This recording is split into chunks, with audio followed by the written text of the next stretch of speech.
Tata Steel reported a net loss of around 6,500 crores for the second quarter of FY24.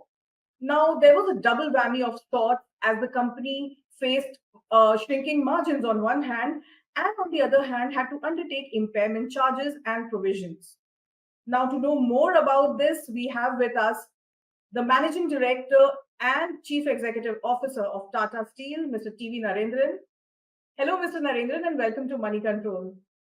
Hi, Rachita. Thank you for having me on the show. Pleasure to have you as always. Mr. Narendran, first things first, there's a fair bit of curiosity about the results. The market had expected the quarter to be weak given the global cues and given the softness in Europe demand. But what has kind of taken them by surprise and also is reflecting in the share prices right now is the significantly higher loss that you have reported. There are provisions and impairments that you have factored in. Help me understand, is this the last of it, or do you foresee some more impairments going ahead?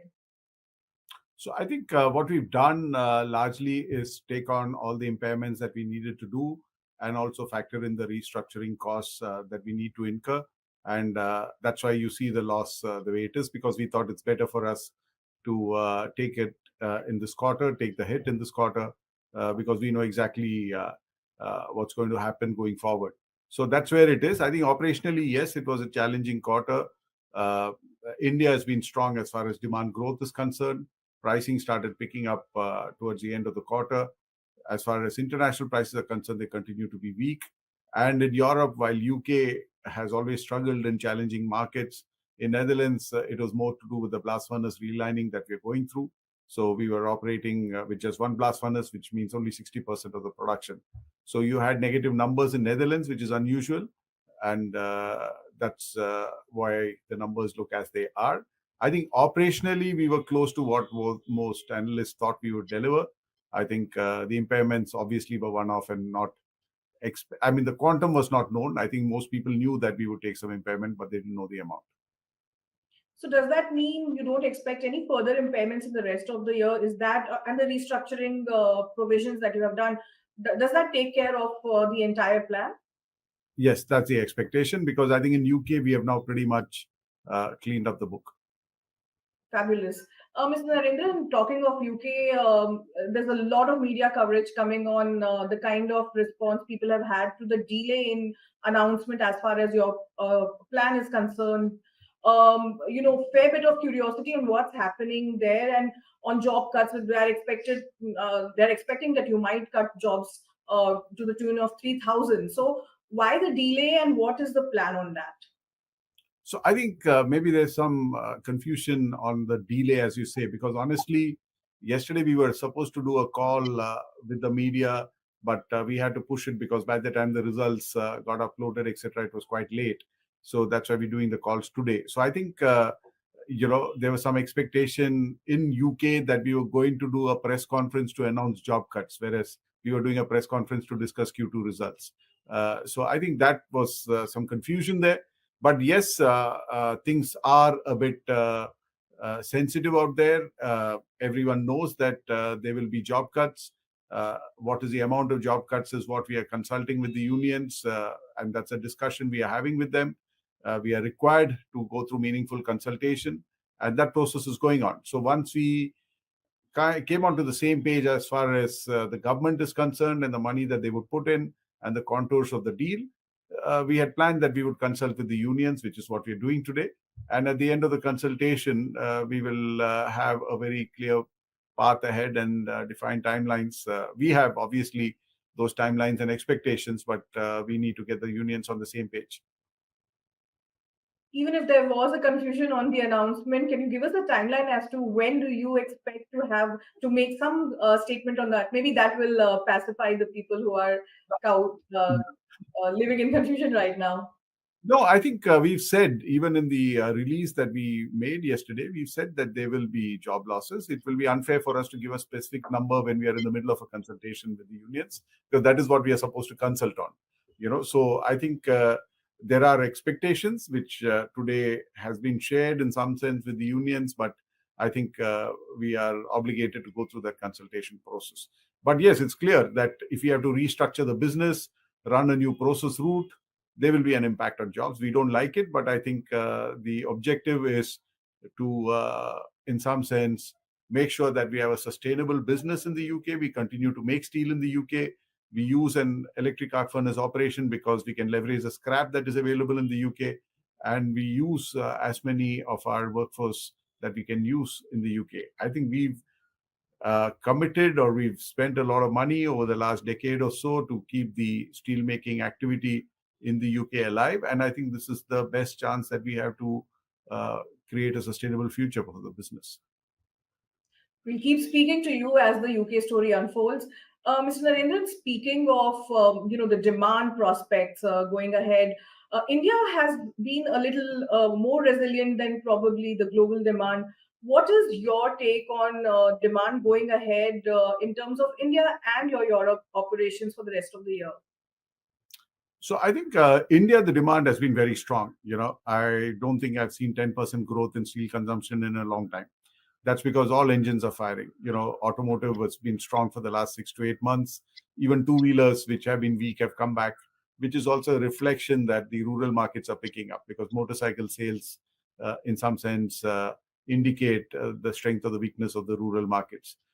Construction has been strong. Uh, in fact, surprisingly so, even during the monsoon months, maybe as always cyclical during monsoon months, but not as bad as we've seen in the past.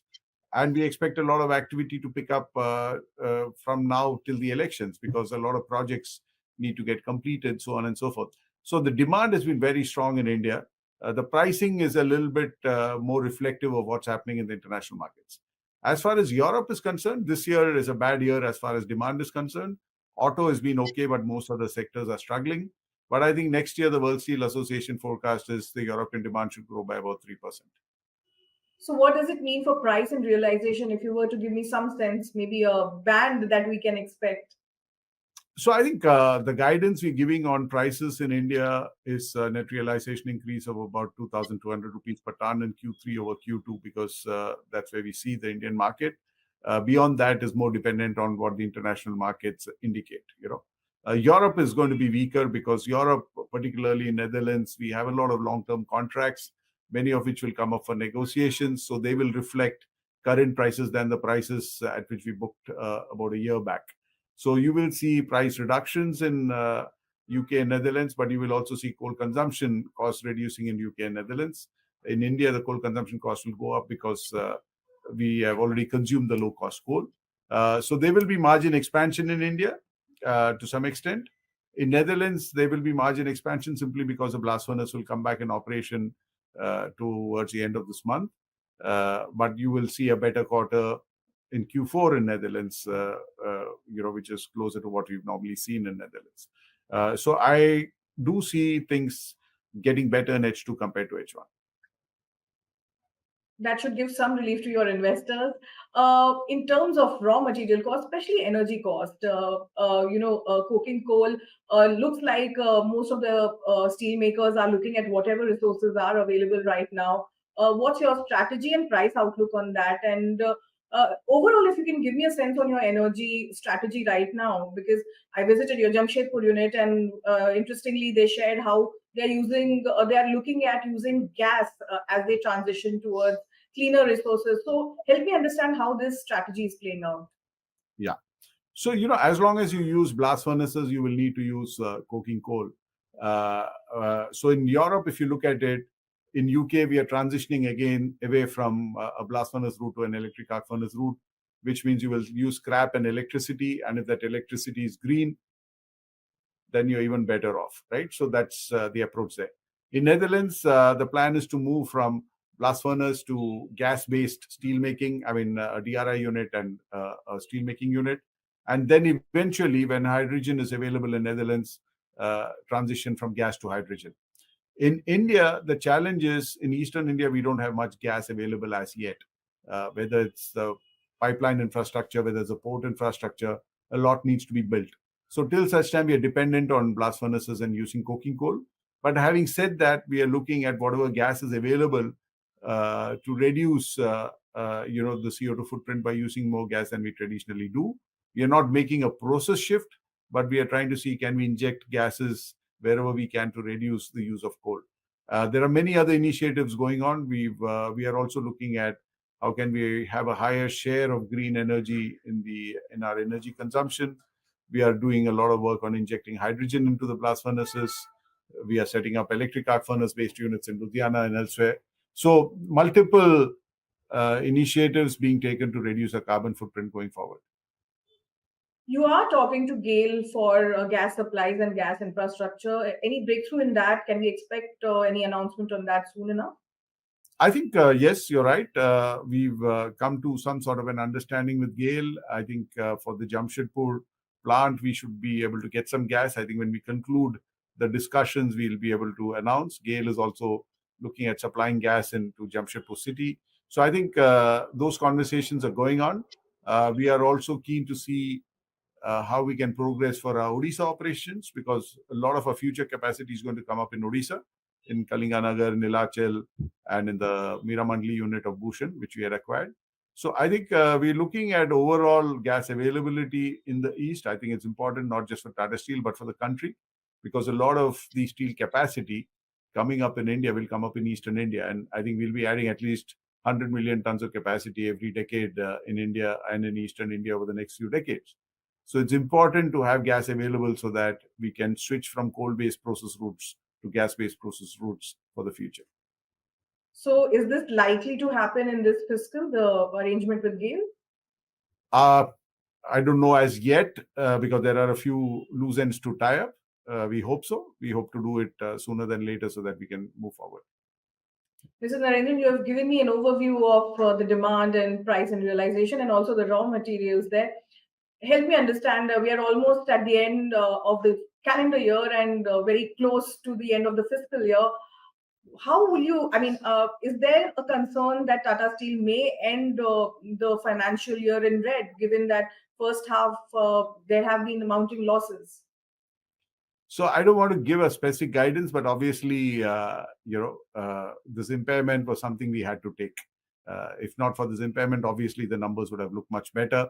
But I think this impairment was something which was inevitable, and we had to take it sooner than later. But we have the second half. Like I said, I expect the second half to be better than the first half. And let's see if we can make up for the negative numbers that we have had in H1. You have an ambitious target of doubling India capacity. Does the the losses, do they impact that plan, or that remains unchanged? So I think just now, as far as growth in India is concerned, our focus is on completing the Kalinganagar project, which is at its final stages, so that that can translate into become a cash generating unit in some sense of the term. We have the Ludhiana project of an electric arc furnace, which is a green process route, which should come up in 2 years. So these two projects are going on, and I think we want to complete it as soon as possible. New projects, we will obviously look at our balance sheet and decide when to pace it, when to start it, because that's the advantage with organic growth. You can pace it well. We have the opportunity to double, like I said. We are already moving to 25 million tons with the Kalinganagar expansion. That means we have another 15 million tons, which we can build in Kalinganagar, in Nilachal, and in Miramandli. But we are also conscious about what is the debt on our balance sheet and how do we find the right balance. So we will keep reviewing that and share with you the plans as we make them. But the opportunity is there, the intention is there. We just need to keep an eye on the data as well. The last time we spoke, right after the first quarter result, you had said that 2 quarters of the year have been weak, but it's too soon to abandon the debt reduction plan. Now we Yeah. are almost midway in the third quarter, and you had set an ambitious target of reducing debt by around $1 billion in the financial year. Are we revisiting it, or are we still optimistic that we'll manage to do it? No, I don't think we will ever give up, right? Now, whether we are optimistic about achieving it, that's a different matter. But I don't think, because the intent is to have a healthy balance sheet. How do we balance the growth aspirations with a healthy balance sheet? Yes, we've had a setback in Europe. It's been worse than we thought. We can debate whether India could have generated more cash. But I think the intent is to see how can we have good balance sheet and achieve our growth aspirations as well, and that's what we're working on. All right. Before we wrap up, a very broad question, but something that is affecting many of us. The news reports from Delhi and Bombay. We are personally feeling the pollution levels going up significantly. Your Jamshedpur plant is bang in the middle of the city. I mean, obviously, the city was built around it. But the fact of the matter is that even though you have managed to reduce pollution levels significantly, it still remains quite high. As a very responsible corporate entity, how do you see this issue evolving in terms of the pollution levels in bigger cities and in cities which have industrial presence? And what do you think is the need of the hour in terms of a short-term measure and probably a long-term measure? Yeah. So I think I'll talk about Jamshedpur and industrial plants, right? Industrial plants, we are obviously driven, we are not limited by, but we are driven by the regulations, and the regulatory environment gets tighter and tighter. So every time we go with a plan to expand the plant capacities, we are told that this is what your emission level should be. And we obviously comply to that, do better than that. And I can say that Jamshedpur at 10 million tons, which is the current production level, is emitting less than it was emitting when it was producing 5 million tons. So that's the kind of improvement that we made, but we want to keep making improvements, and many projects are continuing. So in the next few years, you will see the emission levels in Jamshedpur keep dropping. I dare say, since you visited Jamshedpur, I sometimes feel we have much cleaner air in Jamshedpur than most of the other big cities in India, which don't have a steel plant in the middle of the city. So I think we are. I'm not saying we can't do better, but I think we give our citizens a fairly clean environment. As far as India is concerned, I think there are multiple sources. Industrial plants are a source, vehicles are a source, construction activity is a source. As you saw in Delhi, stubble burning, etc., is a source. So there are multiple sources, and one needs to act on all sources, and see what is the best balance that we can get. So it's a challenge because obviously the AQI levels across India, multiple sites in India, are far higher than it is in global cities. So I think we need to do a good job on that. I think many developing countries, including China, are already moving a lot in that direction. And I think India is also moving in some sense in that direction. Fair enough. Lots going on with Tata Steel, and I wish you all the best for all of them. We'll be in touch with you, and of course, look forward to all the updates from you. And before I wrap up, wishing you a very happy Diwali. So, thank you so much for joining us, Mr. Narendran. Thanks, Rachita. Wish you and all your viewers a very happy Diwali too. Thank you. Thank you very much.